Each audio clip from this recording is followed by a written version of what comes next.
Welcome back to TYRO TV. I'm Ron Tijerina. And I'm Cathy Tijerina. And today we're talking about having the wisdom to know what battles to endure, to go into, to deal with. Right? What fights to pick. When it comes to being in a relationship, when it comes to parenting, when it comes to living, we're going to get pushed. We're going to get, some people will maybe push our buttons. Our children might try us. They might try to run the house, right? We might feel frustrated, we might feel disrespected, we might feel dishonored, or we might have such a strong opinion that anybody's opinion that's different than ours is an automatic battle. It's an automatic fight. And so today we're really going to talk about, why is it important? What do we mean when we say choose your battles? Why is it important to do that, and how to do that? We talk about why is this so important. This is how you build a foundation. This is how you build a legacy. It all starts with what? Your attitude, how you look at things. It actually starts in your upbringing.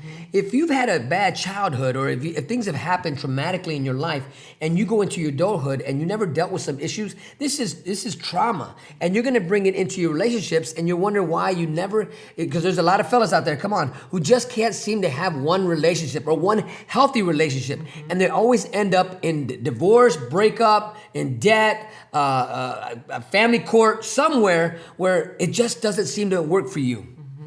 So it's so important to choose your battles wisely, because when you fight about everything, when everything's a value statement and you're throwing out value statements all the time and you're defending your ground, that, out here we're seeing this craziness as people are arguing and fighting about whether or not to wear masks. They're arguing and fighting about politics all the time. They're arguing and fighting about policies all the time, to the point that it's dividing families. And it's like, wow, is that really the ground you're going to die on?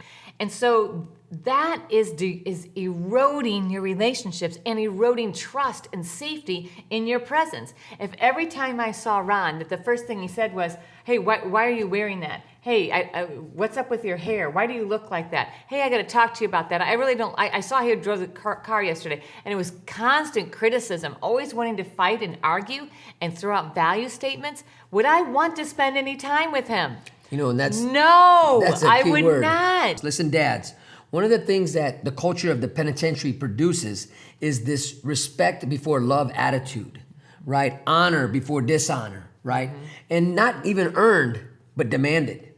And so I want to encourage you, if that's where you're at right now, where where you might be thinking, when I get home, they're going to respect me. Right now in the visits, they're not honoring me. They're not respecting me. On the phone, they're disrespecting their mama. I'm going to make sure that, listen, go back and evaluate how you are. Are you honoring the situation? Are you honoring your kids? Are you dishonoring your wife in front of your kids or the mother of your children?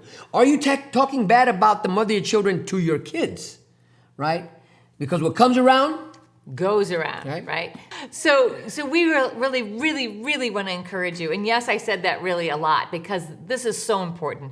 This is the number one destructor of relationships when someone's in prison and someone's on the outside, because you really don't have the time to work through everything in the way that you do when you're living together.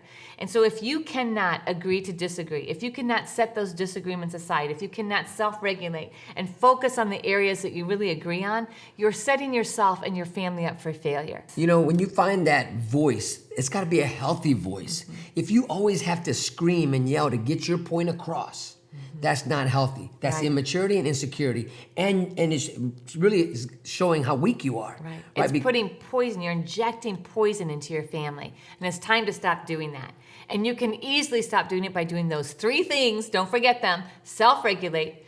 Keep the disagreements separate. Focus on the positive.